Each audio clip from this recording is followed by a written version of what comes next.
Kom, kom, kom, kom, kom. Kom Pisa, kom. Kom Temisa. Ga, ga. Ga, ga, ga, ga, ga. Kom, kom, kom, kom, kom. Kom Pisa, kom, kom, kom.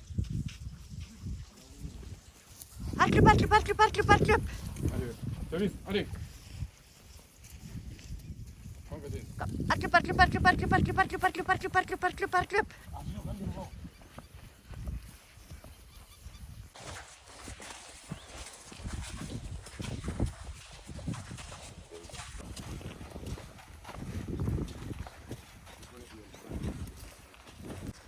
Kom Pisa.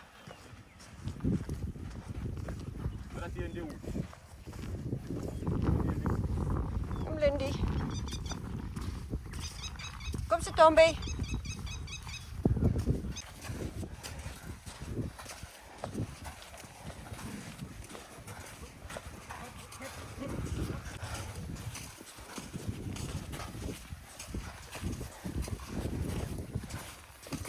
Hello Michael.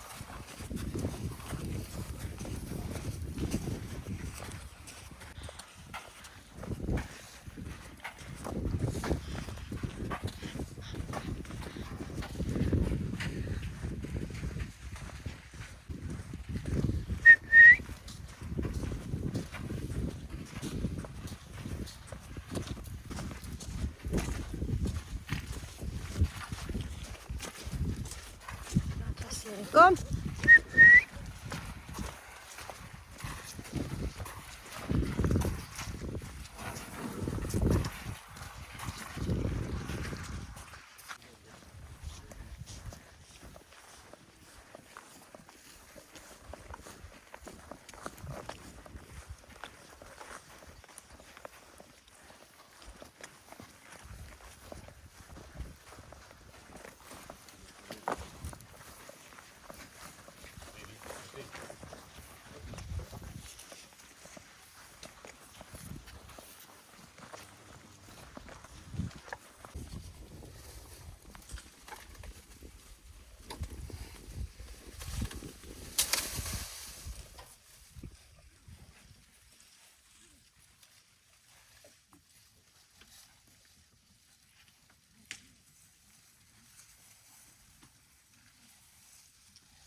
Als je nou batterij in mijn grieven. Kim.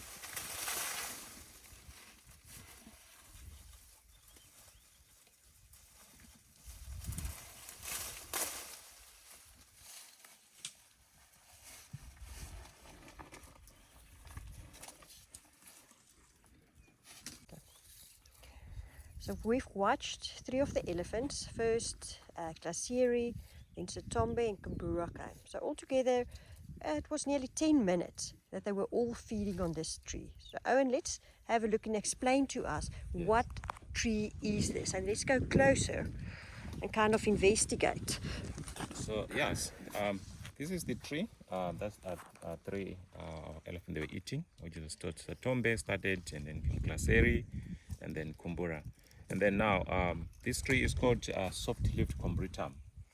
So it's elephant. There is one of their favorite tree. They can eat the branches, leaves, and also they can push it to take the roots. And then yes, trees they do have also to protect themselves. Like they can turn over their leaves and then to produce the sap that's called the deterring. So that sap is when elephant is continue try to eat it, and then it's going to test that this tree is no longer tested like before, and then it's going like more bitter. So this is how trees they protect themselves. So when they tested that, they feel that it's no longer tested anymore, and then both they leave it. So this is how trees they protect themselves. So yes, it's quite very nice tree, and then these are the seeds of it. It's very nice shape of the seeds. You can even look at it. Yes. Nice. And let's look also at the. Let's see if you look at. Yes. So this tree it can grow. It can grow bigger, bigger trunk than this, and also it's the tree that mostly when they grow up they come up more like a bushy, and then when they grows up all of it goes up to looks of a very big tree. And then as I said that elephant mostly the bark doesn't have so much of the bark like some other trees like amarula. This one's got a very thin one, so elephant they cannot work themselves to strip off the bark on it, but only they just go on the roots. So it has some nice roots like the one that, if I look nicely, is like one elephant tried to push it over, so that's why this root is pronounced out. Yes, so And it's also standing a little bit skew. At some stage, somebody tried to start kind of pushing it out of over, but it survived. And that's. So this is the soft leaf combretum species. We get a few combretum species. The jackal species, jackalberry is also one of them. And then you get also the muponi. The muponi is not in our area though. But all of these seeds are this kind. Some of them are bigger. Yeah. I think maybe we can just make tea for the seed of it. Yes. Okay, we're gonna try to disturb one to try to look at the seed inside. So we're gonna try to see where it's easier to open. Yeah, it's not really ready yet. It's a little bit green still. On top, yes, there is the opener. Yeah. See. So then once it's ready and it becomes brown, it's now still green, and the wind takes it as it dries the wind takes it somewhere. There is the seed. And that's the seed. But you can see the seed already was started to be attacked by a worm. I can see there's a worm here. Silly worm. This one. Look at that. Sorry, I take your food. And yeah, so it's not only the elephants, you know, it's also your giraffes that eat and feed from that. And then we also see, as Owen showed us, we get a worm in the seed. So this tree actually feeds plenty of organisms and animals. And it's very valuable to the survival of the species, of various species. Okay, let's carry on and see what we can find more.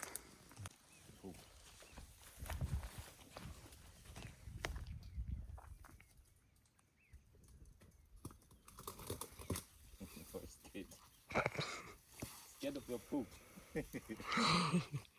What's a tombe? Okay, so what we've just seen, that's a tombe on having urinated and some of her dung. So I was going to explain to you how if you're in the field and without knowing that that's a tombe, that's a female, how can you see that this is a female? And we'll also get a bull, and then we can show you the differences. Fantastic. Okay. Yes. You can see it's now. This is the dung, and then this is the urine there in the front. So for you to identify is the urine of the male or is the urine of the female together, or the dungs. So we can identify that by looking the position of the dung and the position of the urine. So if you look the position of the urine, which is over there, and then when she was urinating it, the urine started to hit over here, and then the dung started to drop, which is this the first dung that she dropped, and then the others, they were just falling on the top so that it can collapse on the side. So now the difference is now in between the two, male and the female, is the position. The dungs of the females and the male and the urine at the same times.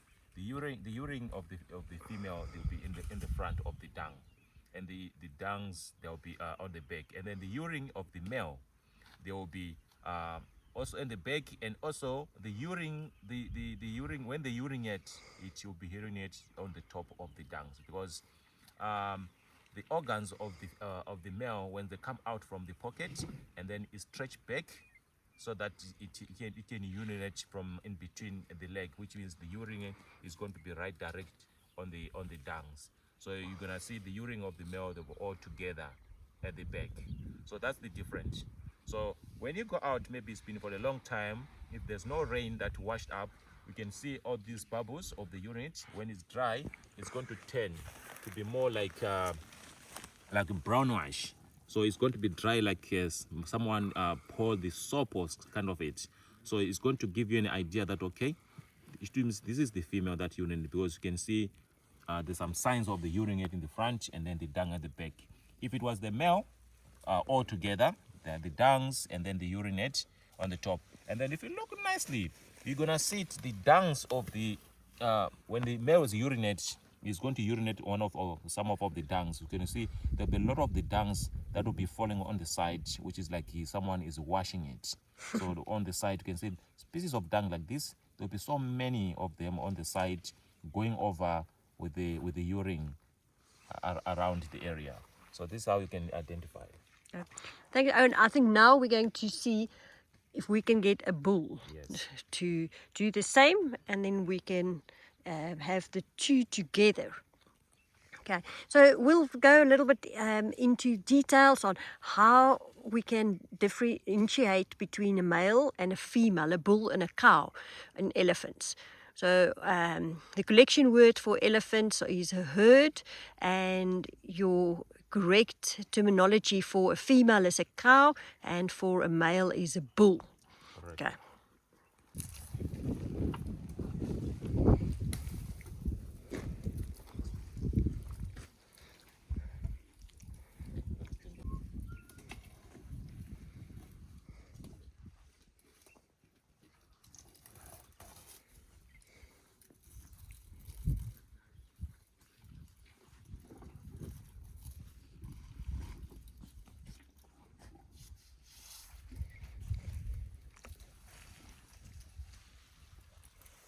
This is a tombe. She's actually the oldest female in the herd, the oldest cow. However, she's not the matriarch. And this is her daughter, Klaseri. They are extremely close, and Sitombe has a very strong bond with Klaseri. She'll always follow Klaseri wherever she goes. Klaseri sometimes might not follow Sitombe, but Sitombe will always follow Klaseri. Now recently, especially when it's raining, we've seen with Klaseri that her ears flap, and it flaps downwards. We can't really seem to find a reason for that. I've seen a wild bull once also with the same, and I was actually very glad to see that the wild bull's ears were also flapping downwards, and that is now basically not towards the body but towards the other side. We do have some footage of that as well that will show you, and it just comes every now and then. But then she tends to get little sores behind her ear, which I can't also understand. So her ears are very sensitive. Actually, Nandi's ears are also that sensitive. Yep. I don't know if it's an allergy, especially once she's Nandi in the bush. I don't know if it's also the swimming that creates it. But the Nandi's ear infection is more inside as well, and her skin. So Nandi needs to get a bath frequently. Not that she loves it, but yeah. And it's not that it's the same. Sorry, just want to say that as well. They don't have the same problem. But actually, if interesting how you can see just there in the behind the ear, how you can see the ear kind of not scratched, but as it like that moves over the skin. The skin is and the corner of the ear doesn't have any of the mud around, so it actually kind of cleans and wipes it from any of the mud.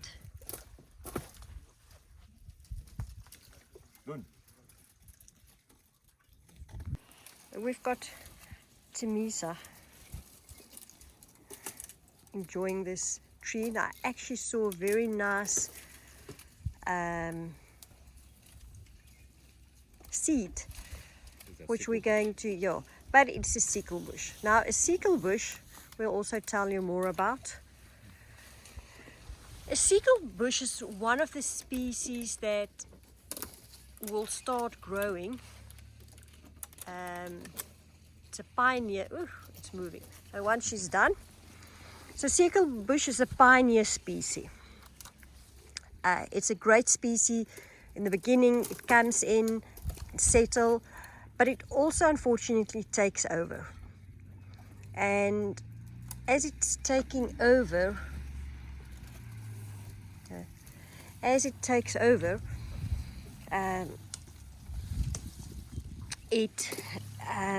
it also takes a lot of nutrition out of the soil. But this is a nice tree as well.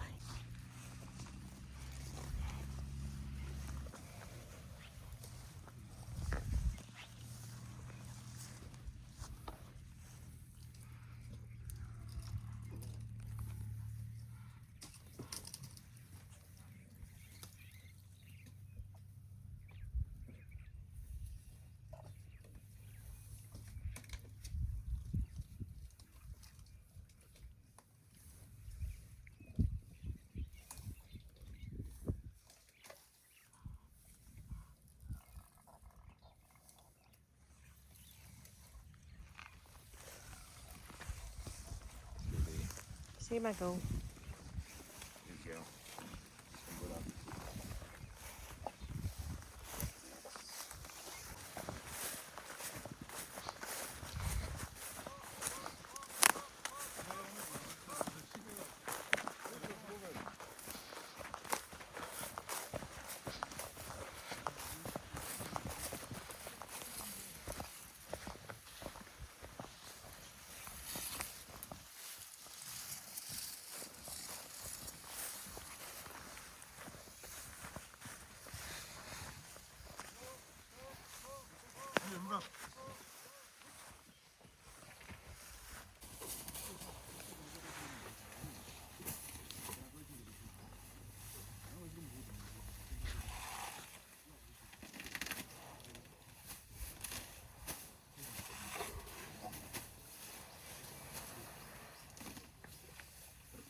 So notice the way they pull out the grass and then they